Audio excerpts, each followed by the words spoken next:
We start in Brazil, where, after the re-inauguration ceremony of President Dilma Rousseff on Thursday, she met with various world leaders for bilateral talks in Brasilia.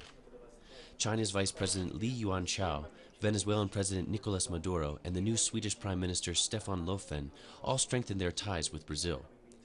As did the United States, whose Vice President Joe Biden congratulated Rousseff on behalf of President Obama and underscored the strategic importance of the U.S.-Brazil relationship.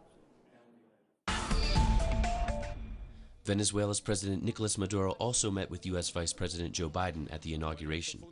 Maduro revealed Friday that he asked Biden to respect Venezuela in the wake of U.S. sanctions on the South American nation over alleged government actions during violent right-wing protests in early 2004. In Mexico, a talk by President Enrique Peña Nieto about his controversial energy reforms was overshadowed by general public discontent with the leader. Despite selling the reforms on the basis of a reduction in energy bills, gas prices soared at the end of 2014. The reforms saw the formerly nationalized market open to private companies for the first time in 76 years. In Friday's demonstrations in Oaxaca State, organized by a teachers' union, frustration spilled over at riot police and 3 were wounded. These protests come after more than 3 months of tensions between government, security enforcement, and the public over the case of 43 forcibly disappeared students, which has exposed widespread links between authorities and organized crime.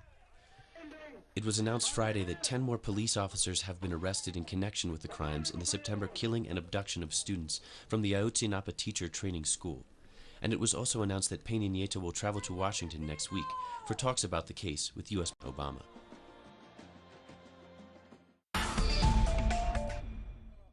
The United States is accusing North Korea of destabilization attempts and imposing more sanctions on the Asian country. The move comes following continued accusations from the U.S. of North Korean involvement in the hacking attack against Sony, something Pyongyang denies, and that cybersecurity experts dispute. The sanctions are a response to what the White House has labeled, quote, provocative, destabilizing, and repressive actions by North Korea. We go now to the Middle East, where Bahrain has seen a week of public unrest following the arrest of Shia opposition leader Sheikh Ali Salman. Bahrain, a majority Shia country ruled by a Sunni minority, has seen intense clashes between police and protesters since Salman's arrest on December 28th. The U.S., which has close ties to the Bahrain leadership, warned Wednesday that Salman's detention could, quote, inflame tensions, and the United Nations High Commissioner for Human Rights is calling for Salman's release. Salman strongly condemned the country's November elections and Bahrain's monarchy, which is a close ally of the United States. And also in the United States, thousands of undocumented migrants lined up in California on Friday to obtain driver's licenses after a new law came into effect allowing people without an official immigration status to apply. The licenses will be a welcome relief for those who depend on a vehicle for work purposes and who previously risked prosecution. By midday, over 6,000 people had applied, and 1.4 million people are expected to apply over the next 3 years. California is home to the largest non-status population in the country, with an estimated 2 to 3 million people living there without rights.